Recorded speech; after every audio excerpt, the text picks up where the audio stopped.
রাতির বুকু দেখা পালো তোমার ছবি ধরা দিলা গোপনে আহি ইয়ার কোন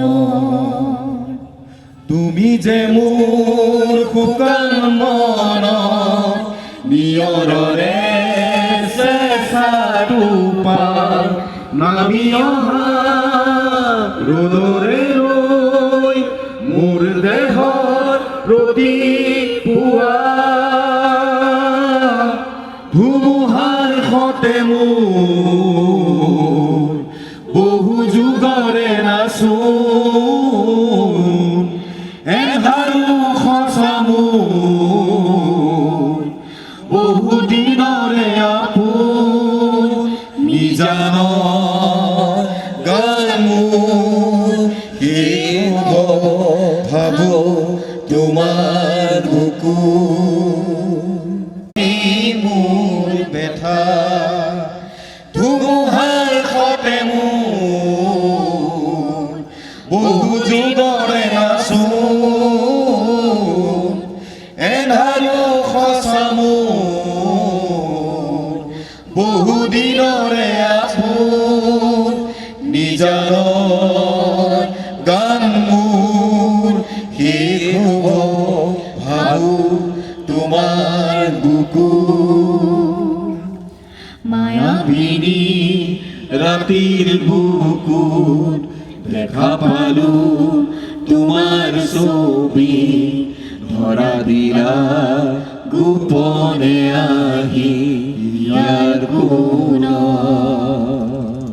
দুচকুতে তোমাৰ ছায়াই সপোন আঁতৰি দি থক নামে চুব খুজিলেই মোৰ দুহাতে দি থকা তৰি সপোন আহে ধুমুহাৰ সতে মোৰ বহু যুগৰে নাচোন এধাৰো সঁচা মোৰ বহু দিনৰে আপোন নিজান গান মোৰ শেষ ভাবো তোমাৰ বুকু।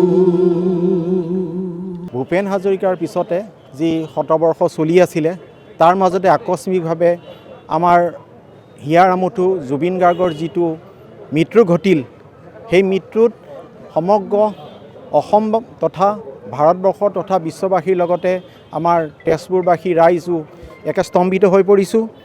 আৰু এই মৃত্যু যি অস্বাভাৱিক মৃত্যু তাত আমি একেবাৰে যথেষ্ট ম্ৰিয়মান হৈ পৰিছোঁ।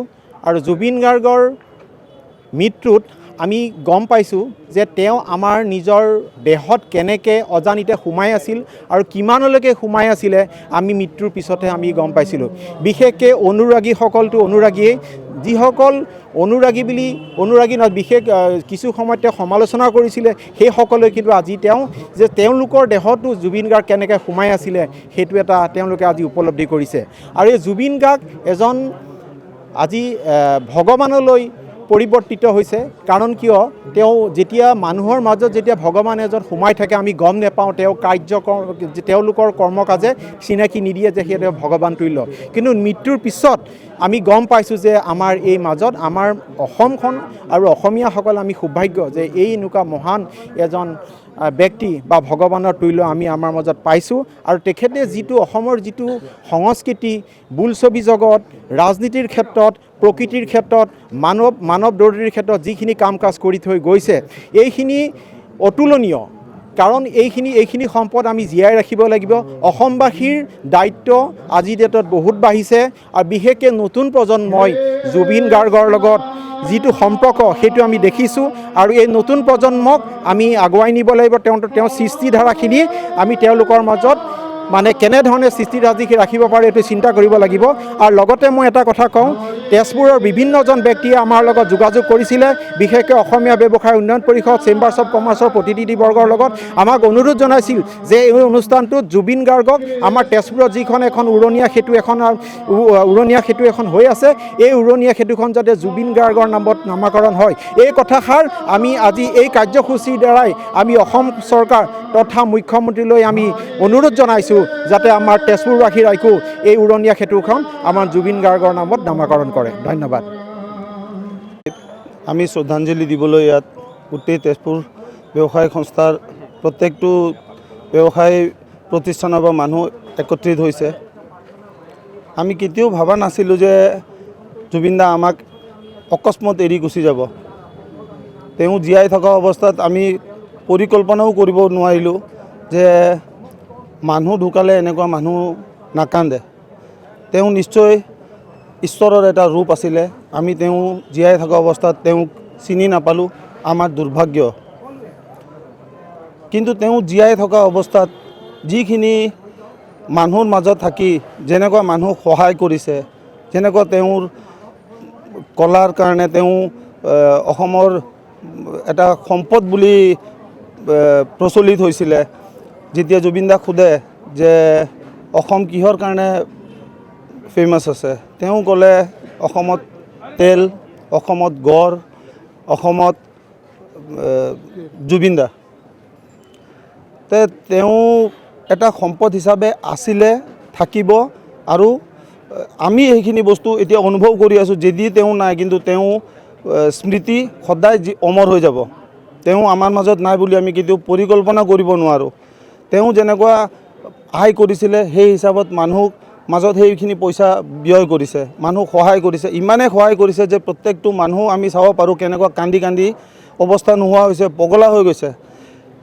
আন মানুহে কয় পাগল মানুহ, পাগল নহয়, পাগলকেইটাও চিনি পায় যে জুবিন দা কোন হয়।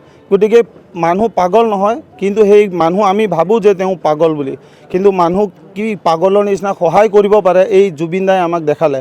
গতিকে মই এটাই ক'ব পাৰিম যে আমাৰ প্ৰত্যেকটো মানুহ, প্ৰত্যেকটো অসমীয়া আমি এনেকুৱা এটা